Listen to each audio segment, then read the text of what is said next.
Good afternoon, frequent flyers. On today's episode of The Lounge, I have Leeanna Tolles. Now, Leanna and I connected recently at an aircraft conference, and she is the Vice President of Aircraft Solutions at Elite Aircraft Services. She is passionate about viewing challenges as opportunities and how being proud of the brand that you represent leads to very easy decision making. Now, Leanna started her career as a line technician at pumping gas at the age of 18, and she is uber passionate. I believe she's been to Oshkosh 22 times over the course of her life. So I'm really excited to have her here with us today so that we can dive in and learn about her superpower and see what else she has to say to help us navigate the turbulence of day-to-day life. So without further ado, Leanna, welcome. Thank you very much. I'm super excited to be here. I'm very excited to have you as well. You are my first business aviation guest on the lounge. So I'm very happy to have you and a fellow female in the industry who is a well seasoned veteran and has seen many, many things over the course of her career. So thank you very much for being here with me today. Yeah, thanks for having me. Super Of excited to course. talk about all things business aviation. Absolutely. So, as we put in our preview for the episode, we one of the topics you really wanted to talk about was this concept of brand identity and how when we are whether we're representing a business that we own or that we work for, we always have you incorporated, meaning that we are also a personal brand. Can you talk to me a little bit more about why this is something you're so passionate about and how you've grown this brand identity for Elite Aircraft Services? Absolutely. Brand recognition, I think, is huge. It's one of the things we underestimate the most when building a business is how important your brand is. Mm, Um, it's a business card without being a business card. People see your brand on t-shirts and sweatshirts and whatever right. items you may have out in the industry, and they immediately recognize that brand and what that stands for. So it's super important that you make sure you know what that brand is. And if you as a Mm, company don't recognize what your brand is, then no one else is going to. absolutely. It's like there's a game, I forget, what it's called. There was an app that was popular for a while where they had the icons of the logos of very well-known brands without the colors or something was missing. And it's surprising how we are able to very quickly identify what those brands are because we are exposed to them on a continual basis, even though we may not use the brands.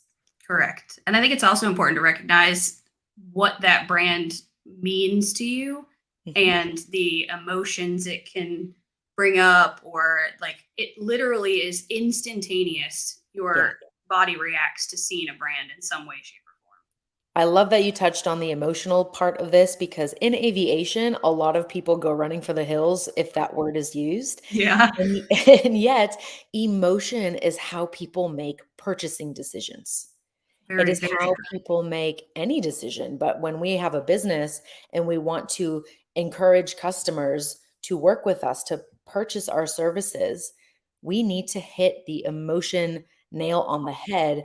Otherwise, it will not land. That aircraft will stay up in the air until it runs out of fuel, and then it's not going to be the best landing. So, can you tell Correct. me a little bit about your experience with branding at Elite Aircraft Services? Absolutely. So we Elite started we've been in business for 15 years this year. We have had the same brand from the very Congratulations. beginning. Yeah, thank you. We knew what we wanted our brand to stand for. We've obviously evolved over time. The business has grown. We've gotten bigger. We went from small airplanes to incorporating some bigger airplanes, but the brand has never changed.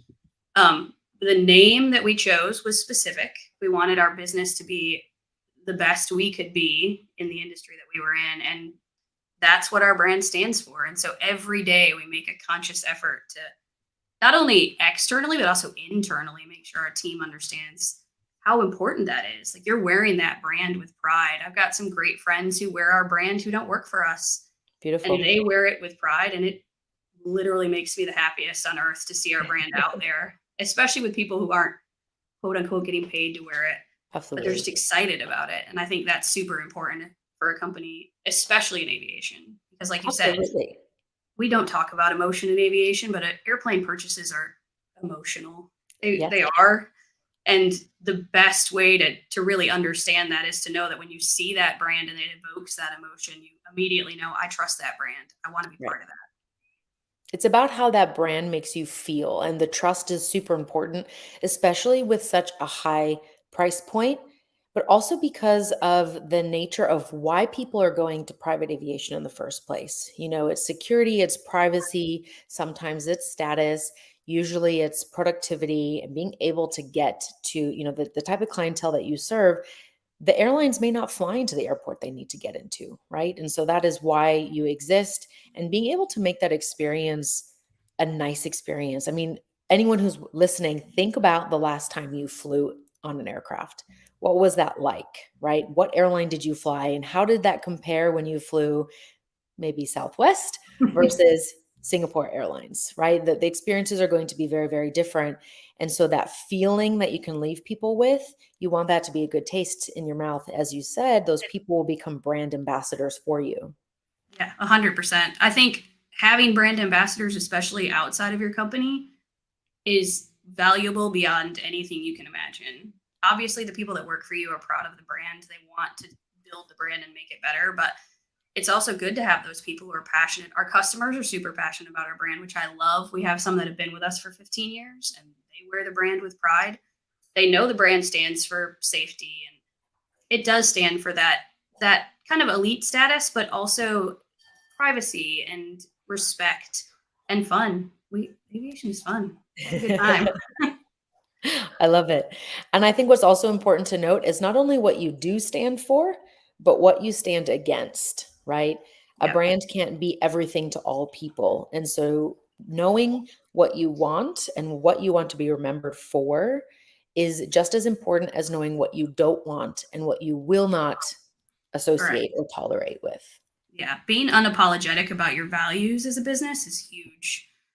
Knowing what your worth is, and then also making sure that you're smart about that. Like, know where you fit in the industry. Not everybody is for everybody, and that's fine. There's a ton of our companies just like us that do what we do, and knowing that is huge. And then using your brand to kind of put yourself in the right position. Absolutely. And I think being aware, as you said, your brand has evolved. The identity, the core of it has stayed the same, but over time it has evolved to adapt to the market and to your clients' needs. Absolutely, you have to adapt in aviation, or you will not survive. So when we talk about you Inc., so Leeanna Tolles Mhm. versus Elite Aircraft Services, how do you bring the brand of you into everything that you do? Ooh, that's a good question. I think probably for me, the biggest thing is I am the person. So I grew up in a entrepreneur family. My parents own a business. That is what I grew up knowing, and knowing that the hard work has to be done no matter what. Like, there's no other option. You have to do it, and just kind of brushing it off and knowing that you're doing it because it has to be done is probably one thing that I bring to the business that I really do appreciate. Is that if there's something that needs to be done, it doesn't matter how small it is, doesn't matter how big it is, you just do it because it's part of building the business and growing and being better. I love that because so many people get really fixated on this, hey, this is my job description, Mhm. or I'm above that because I've made it to this level now. Whereas, you could be the CEO of the company, and if you walk into the bathroom and there's a paper towel on the floor, you're going to pick it up and you're Yes. going to put it in the bin. You're not going to sit there and, grumble about it and then go find somebody to yell at. I mean, now there are people who do that, Yeah, there right? are. But when we are willing to do what it takes for the vision, I think that's when true branding is understood to the core. Yeah, and you don't get customers that stay for that long. You don't build a business that's been in the industry as long as we have without being willing to do that. If you are a CEO of a company and are afraid to change out a trash can liner, you probably should revisit where you're Absolutely. And aviation has seen a tremendous amount of change in the last 100 years, right? Since first the Wright brothers flew till now. I mean, imagine they could see where we are today. So being able to adapt without losing sight of that core identity is really important. And remembering always having that vision super clear. So I really recommend tuning into this on a regular basis. And I at. think that's Absolutely. something that you and I spoke about in the beginning that you regularly do, and especially being a part of that business from when it first started till now. Can you tell me a little bit about that process? Yeah, one of the ways that I is unique. Kind of what we do is we have multiple ramp areas, but when you're walking across and all the airplanes are outside, it stops you and you realize, man, we started with one and now we've got a ramp full of jets. Like being able to That's so step true. back and recognize that Yeah. and say, geez, look how far we've come in such a short amount, what feels like a short amount of time. I mean, 15 years for a business is a long time, but remembering that stuff and stepping back and realizing how far you've come and not focusing so much on today because it is very easy to get bogged down in today. But to be able to see the growth and celebrate the growth, how do you not? I mean, you Yes. have to celebrate that stuff because if you don't, it will overwhelm you. I think that's a really key point and something that I know we've spoken about to kind of pivot to one of the other topics that we want to talk about today, which is operating in a high stress environment. We need to be able to celebrate those wins because otherwise we will get so burnt out over time if there's just always more to do because there's always more to do. Yes, there is always more to do. Yeah, if you don't celebrate the wins, it takes a little bit out of you to always be working and not focus on at least some of that good. Man, there's so Absolutely. much to celebrate every single day. And so Every time an airplane launches, it's a celebration. Like that's fun. That's what we do. It takes a lot to get an airplane off the ground in a successful trip, and those need to be celebrated. Everyone back home safe and sound. exactly. I think a lot of people underestimate, and we have become a bit blasé about driving cars, about flying airplanes. I mean, even now going into space, while that obviously the risk and the intensity is increasing with each of those levels, it's something worth the way that they celebrate when the rocket successfully launches. That's what we should be doing every time we have a great mission with our flights. Every time we come back home, from the gym in the car, be like, man, I made it home safe. And it was a beautiful sunset on the drive home, right? Yeah, Might sound ridiculous, but acknowledging what you do want starts to give you the radar that, hey, it's happening more often than you might realize. yeah, and you have to be intentional about it. I mean, for us, most of our team is remote, or we're pilots that aren't on site all the time. So to intentionally celebrate that stuff is something that we're doing better at. I mean, obviously in aviation it's hard because bringing Mhm. a whole team together is difficult, but making sure that we're focused on those wins and the whole team and how the whole team comes together to do that is super important. I love that. And bringing in that concept of the whole team as well. It's really this symbiotic ecosystem, right? It's not only from top down or bottom up. It really is everything is reliant on each other and they're all integrated pieces of the whole rather than working in silos. And I think we can see the difference in businesses that are here for 10, 15, 20 plus years versus those small companies that kind of pop up out of nowhere, but it's maybe the same people and they're just taking the concept through the ages, over time, but it keeps having to change and morph because they're not getting that foundational piece correct. Now, you've been in aviation for 24 years and the external circumstances would have changed a lot with that. And I Yeah. know with a high stress environment, we spoke about the internal state being the critical component for that mission success. Yeah. How do you maintain a healthy internal critical state for internal state for yourself, as well as maintain a healthy internal environment for the team? I'm not going to pretend that that is easy and that it happens all the time. I have to be super intentional about it. Yeah. You have to be really good at managing your time, especially in our industry and in my position. There's a lot of emergencies. You start the day with a plan. It's Yeah. never going to go the way you thought it was going to go, and there's always going to be an emergency or No. something that needs to be dealt with. But being very focused on making time for yourself. For me, aviation is my life. My hobbies are very aviation related. So especially in the summertime, I love to go to fly-ins, anywhere where I can talk about airplanes that's not work related. I mean, I'll talk about Yeah. airplanes anytime, it doesn't matter. But being out in the industry and talking about warbirds and tailwheel stuff and just hanging out in aviation and where we like the focus being where we started is so good for my soul when it comes to my job. I Um, love but this. yeah, you have to be intentional about making time because it'll take over if you're not. Yeah, absolutely. I mean, anyone who's ever had children or a puppy, I've got a little one at my feet right now. And, if you are not intentional, then you will lose sight of those important, those big critical pieces that move the business forward, that move your life forward, right? And we get lost in the minutia of all these little things. And so I like that you keep bringing it back to intentionality, because when we have that chaotic external environment that's constantly changing, and the people outside of aviation and dispatch may not fully understand that, but anyone with children will definitely Yeah. understand a chaotic, ever-changing environment. We have to be able to navigate that without being that, rigid to what the plan was, but Yes. not losing sight of the intention behind the plan. Yeah. I mean, it's important to make space for yourself. If you Yes. don't do that, you will it's not good for you and it's also not good for your company if you're not making that space to just be and not be Yes. overwhelmed by work. Um so I feel like in that sense we're pretty good about that as a company. We try and focus on kind of events that we can do or things to kind of bring the team together that don't have anything to do with airplanes, believe it or not. Uh, and get that, like, everyone on our team is so different. We all come from very different backgrounds. We're very good at hiring people who are very, very good at their job. Um, that being said, we're all very different. So it's Right. fun to create that space where we can come together and let those personalities come out a little bit. Just have I fun. like that you identify that as a fun activity, because there's a lot of companies and people out there who will look at it as a chore, Mhm. right? Oh, I have to do these things, or why can't you just be like me? Why can't we just all do it this one way?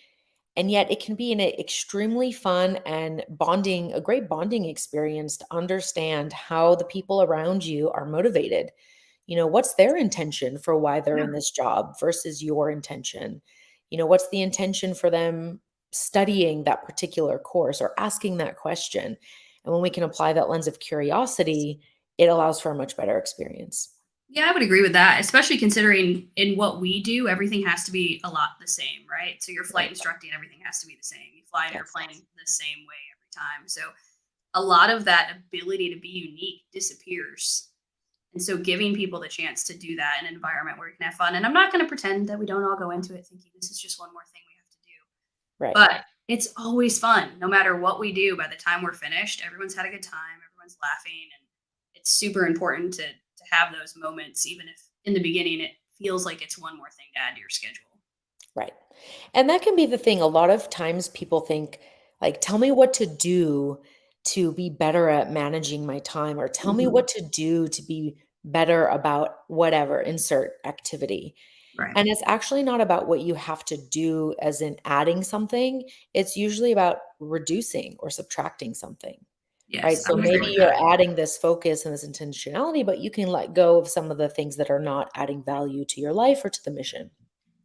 Yeah, I think it can be difficult for us to recognize those things, right? You get Right. so bogged down in the day to day that you don't realize you're being inefficient Right. by focusing on things that probably aren't the thing you should be focusing on or taking up a bunch of time that aren't really worth that output, right? So Yeah. knowing what your value is and how much your time is worth, I think is super important in And so everything. I think that's in business how and how in do you life. encourage oh, excuse me, sorry, there was a bit of You're a fine. delay.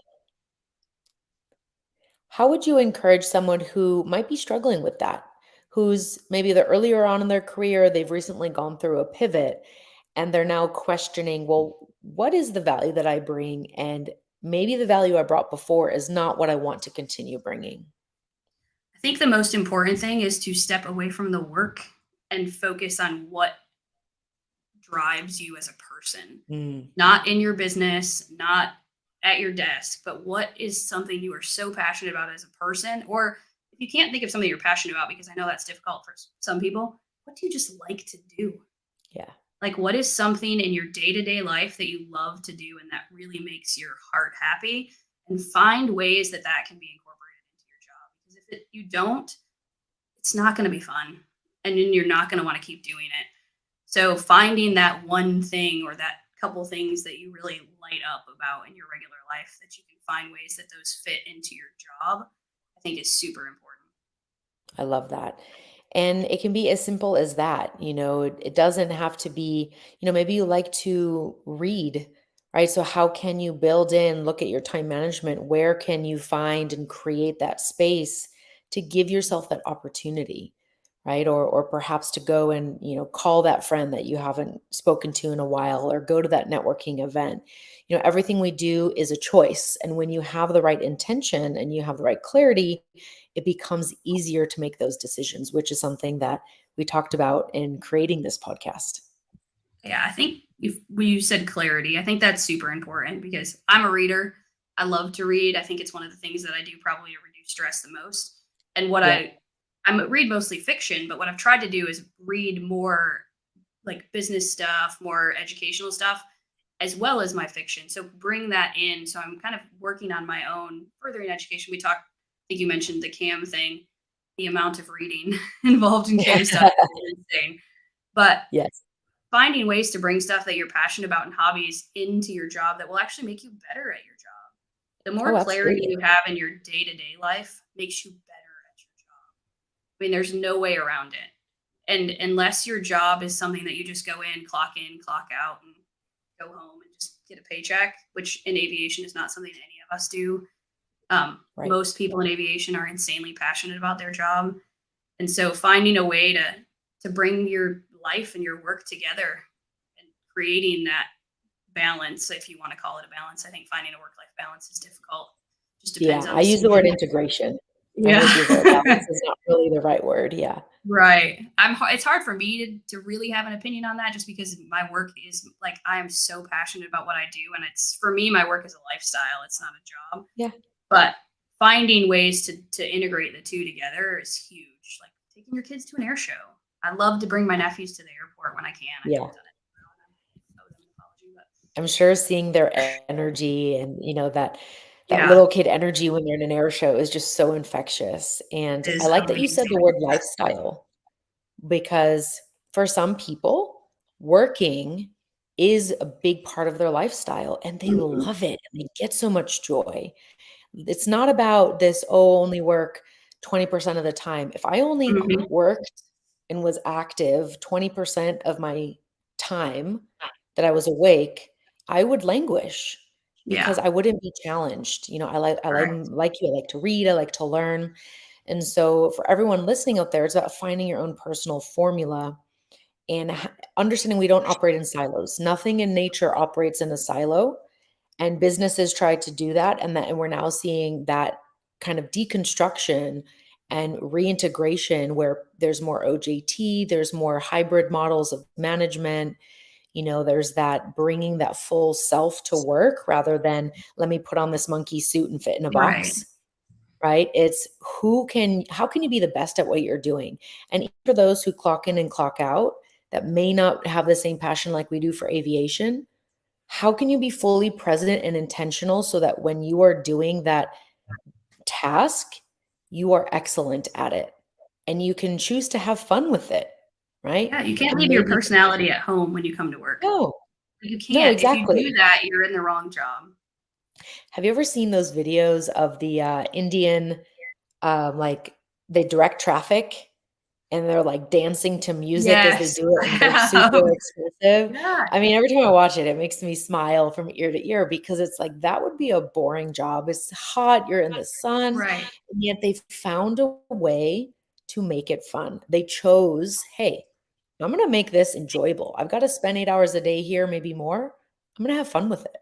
Yeah, make an intentional choice to enjoy what you do for a living. Exactly. Okay. So, with that, what I'd like to Ooh. ask you is being a woman in aviation, Mhm, right? 24 years in aviation. You've definitely seen a change and a growth of more women coming into the industry, better communication, et cetera, et cetera. mhm. How did you find those challenges, which I know you view as opportunities, being a minority in aviation, not only a woman in aviation, but a woman studying for A&P, mechanics license, right? Being in a very specific subsector where there's not many women. Mhm. How did you make that choice day in and day out? Was that easy for you? Was there anything else you might be able to suggest to anyone who feels like they're a minority in the environment that they're in? So a big thing for me, and this has been for me in business for a long time, in life in general, is the perspective that you have when you go into something. So people always talk about women having a disadvantage in a male dominated industry. And I think as a female, I have an advantage coming into this industry because one, immediately people are paying attention, right? People want to help you, they want to teach you. And as long as you understand that that advantage comes with a responsibility to be as the best you can be and not just rely on the fact that you're a minority, but actually know that you have the same responsibility as everyone else to do a good job and to study hard and to be better than you were yesterday. But the advantages that we have as females in it, we're such a small group and everyone is focused on wanting to make us better and make us Yeah. bigger and there be more females. Like, capitalize on that. Don't look at that as a disadvantage. Look at that as a way for you to get ahead faster if that's how you look Mm, at it, or a way for you to get a little bit more attention from someone that can teach you something. Um, absolutely. I think looking at it as an advantage instead of looking at it as something you have to fight against takes some of the angst out of it, I think, and makes you a Mm, little bit stronger and a little bit more confident, maybe, to go out there and do stuff. Like 4 years ago, I would never have thought about getting my AP. And now right. I'm super excited about it. And I would much rather be getting my hands dirty I love that. than anything And else. what great advice too, because it might be scary for some people to be so fully seen, to be in that spotlight because, oh, well, what if I make a mistake? Mhm. And on the flip side of that coin, you have so much support, and all we have to do is ask for it. Correct. And, that vulnerability, again, being authentic. And when you genuinely come from that place of being you, and asking for help, people want to support that. It's only when you come in with a mask trying to Correct. pretend that you're not, or that you're something that you're not, or trying to impress instead of express, Correct. that's when people resist and they don't Yes. like, what you're doing, or, oh, you're showing off, and they come up with all these other stories. If you are simply eager to learn and you're willing to do the work, as you said before, Yes. that's where the magic happens. Yeah. It's not a disadvantage to be a female in aviation as long as you recognize what that looks like. And it Right. looks like it's different for everyone. I mean, for me, I am incredibly lucky to have a huge support system and a very specific subset in what I do.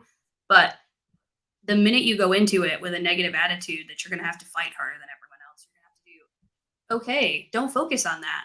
Like, that's not going to make you better and it's not going to get you farther ahead. No. And I think we've both encountered women who have felt that way, and the interaction has not been positive. And I've also experienced mentors, people I would have wanted to be my mentor, Mhm. not willing to because they felt this kind of competitive energy, or I have to fight to be here type of mindset. And I'm very pleased to say that I've felt that tide shift a lot in the last several years. And all it takes is all of us, whether you're a man or a woman, in aviation, you're in another industry, to make the choice Correct. to let's grow together, because hey, if the pie's bigger, we all get more pie. Absolutely. And I think intention has been a huge part of this conversation, and that's it. Like, intentionally make decisions to change the way that you think about that. If you're going into it that way. I know in the beginning I did. I was Yeah. 18 when I started in aviation. I was an all male FBO. I didn't know anything. Um, and I had a lot of fear of making mistakes. Right. And you're going to make them. Like, that's how you learn. You're going to make lots of mistakes in this industry, and some of them are going to be tough. Yeah. But if you are afraid of that all the time, you just won't, nothing's going to happen. You're not going to grow. You'll stay Right. where you're at. You won't have nearly as much fun if you're not putting yourself out there to kind of make those choices. So I think being intentional about the decision to flip the script a little bit on Yeah. what it's supposed to be. Exactly, because we know none of us know what it's supposed to be anyways. Mhm. And it's, what if it turned out even better than you imagined, right? The result that you get is not the intended outcome, but it's even better than what you could have even come up with in the beginning. Correct. And that's very often what happens when we simply try and put our best foot forward and decide, you know what? I don't know how this is going to work out, but I'm going to do it anyways. Yeah, I mean, I'm on year 24 and I'm more excited about year 24 than I was about the 23 years before it. It is an exciting time to be in this industry and an exciting Yes. time to put yourself out there because there's so many opportunities to do new stuff. Like studying for a CAM and studying for an AP and also working full time. It's not easy, but it's fun and it's Yeah. challenging. I love this.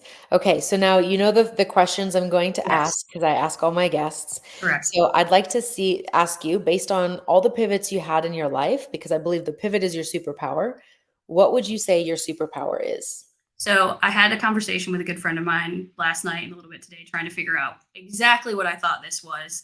And I'm very good at setting expectations without actually talking about setting expectations Okay. and taking situations that can be kind of challenging and flipping them around a little bit so Beautiful. that that sort of micromanaging in the background to bring everybody to the same space so that we're all working to the same thing, that expectations are clear, but without doing anything to hurt anyone's egos or to Yes. create any kind of weirdness. And I'm sure part of that comes from being a female and surrounded by very strong personalities. Yes. But I do it now without realizing it. And so I guess that probably would make it a superpower since I don't have to think I about love it too that. terribly much. You know what? I just got an image of like the puppeteer, right? Yes. And so you're able to kind of help maneuver the scene without people feeling you're directly in there telling them Yeah. what to do. And I that's mean, a really sometimes cool I skill set. do tell people what to do and I try to not do Well, you know what? that. Sometimes we need to be direct and we Yeah. need to give a command, right? Yes. And other times we are able to help kind of guide them and pull pull the catnip along so they can follow. Okay, thank you so much. That's a beautiful Yeah. superpower. Now, the second question is on your personal board of directors. So that means Mhm. for Leeanna Tolles, for your life, if you ever want to put on a different hat of perspective, who do you go to? So I tend to create a group of people who are very good at things I am not good at. I love So that. I will find I am a person that tends to shy away from doing things I'm not good at. So I try and find people that are good at those things that I can go to and lean on them so that I'm not feeling like I have nobody to run things by. So I have a insanely cool group of people that are not in our specific industry that don't work for this company, but are in aviation and different subsectors of aviation. And man, the push that I've gotten just in the last year is unbelievable. So they know who they are. That is a great way to think about it, because we can it's important to be aware of where we may not be a genius, Mhm. but leverage that and as you say, find the other people in that zone of genius. You can connect and leverage with them, gain that perspective and insight, and then let them do their thing and you do your thing. It's And beautiful. people that challenge you. Yes, we don't want a bunch of yes men. We want or women. Correct. We want human beings to look us in the eye and say, "Have you thought about other alternatives? Right. Is this really what you want to do?" We don't need somebody to just um, negate everything we say for, being devil's advocate, but we do want someone to help us thoughtfully and intentionally look in the mirror and make sure that we have considered other perspectives before we move forward. Yeah, and you'll understand this is that powerful female in aviation, you intimidate people. It's just Yeah. unfortunate. So finding people that you don't intimidate to Yes. be on your board of directors is huge because they won't tell you yes. They And will you know, question you. sometimes we don't like those people in the beginning Right. when we come across them because we're like, "Wait a second, what? You're questioning me?" Right? And it can almost be, this like it's a pattern interrupt. And it's nice to feel validated, of Mhm. course, but we also and it may not be someone that you see eye to eye on everything with, but you can still appreciate that they are great at what they do. I'll give an Right. example that a lot of people can relate to. Elon Musk. Now, maybe I'll Mhm. work for SpaceX someday or go to space with him. You're I don't going know. to. It's only a matter of time. Only a matter of time. I'll be up there somehow, some Yes. way. Not everybody loves everything he does. Right. And yet we can all agree he is brilliant Yes. and he is doing amazing things that others have not been able to do or only dreamed of. He made it happen. And so have others in that industry. He's not the only one. Right. But it doesn't mean that you have to like and accept everything that that person is doing. It doesn't mean that by accepting who they are means you condone the behavior, but Hmm. it means you can appreciate it is what it is, right? You're Yeah. not trying to conform the external environment to match your belief system. You are accepting reality and then choosing from there. Yeah. I mean, people's personalities are not something we should be judging their workload on what their Exactly. output is. So Correct. being able to separate those two things is huge. Absolutely. Absolutely. Okay. Amazing. So now for the final question, this is a new one that I came up with today. And I think it's a very relevant question, just looking at where the world is right now, where we're going as we kind of, have this race into space and expand, this concept of being a multiplanetary species. If we were to be the representative, say Leeanna Tolles met the first group of aliens and they were, you know, what is humanity all about? Well, we met this woman, Leanna. What would they say? How do you serve humanity? This is a tough question, and I appreciate that Yes. I'm the first one that got it. So thanks for that. I was trying not to give too much of an answer like Michelle gave last on your last podcast, but I feel like for me, trying to be an inspiration to the next generation of aviators is huge. So one of my big passions is warbirds. I love everything that has to do with vintage aviation and old airplanes and military history and keeping that alive while we're also sending people into space. Like having Yes. that gap. We talked about earlier, what would the Wright brothers say if they were here now? But how cool would it be if they could say, we're still celebrating aviation from 100 years ago while we send people into space 100 years later? Yeah. Like maintaining that entire history of aviation is something I'm so passionate about, and I feel like that's probably my contribution in a more industry specific way. Yeah, no, I love that. That's beautiful. And what a beautiful answer for my first business aviation guest and for the first recipient of this new question that I have. So thank you very much. Well, thank you. I appreciate the challenge. Of the opportunity, right? Leanna, this has been fantastic. Where can everyone who's followed this podcast today get in contact with you should they like to reach out and learn more about Leeanna Tolles or about Elite Aircraft Services? LinkedIn's probably the easiest. It's more of a universal. Everybody can get to it. If you've seen Yeah, this, you know how to get to LinkedIn. I'm absolutely. just Leanna Tolles on LinkedIn. Come look for us. Check out Elite. We're on there. And for those aliens that are watching this broadcast somewhere else, it's www.linkedin.com. And you just put in her name and you can click add friend and then you'll be connected. And I will text you the second the first alien sends me a message. Oh, please do. I can't wait. You know what? I'm gonna laugh if like 10 years from now, something's gonna happen and be like, hey, there was that broadcast. Perfect. I hope so. I hope so too. Well, Leanna, this has been so much fun. Thank you again. And Thank thank you to you. all the listeners who have been watching. Please look out for Leanna Tolles on LinkedIn or Elite Aircraft Services. And we'll be back with another episode of The Lounge next week. Thank you, ma'am. Have a good one. Thanks.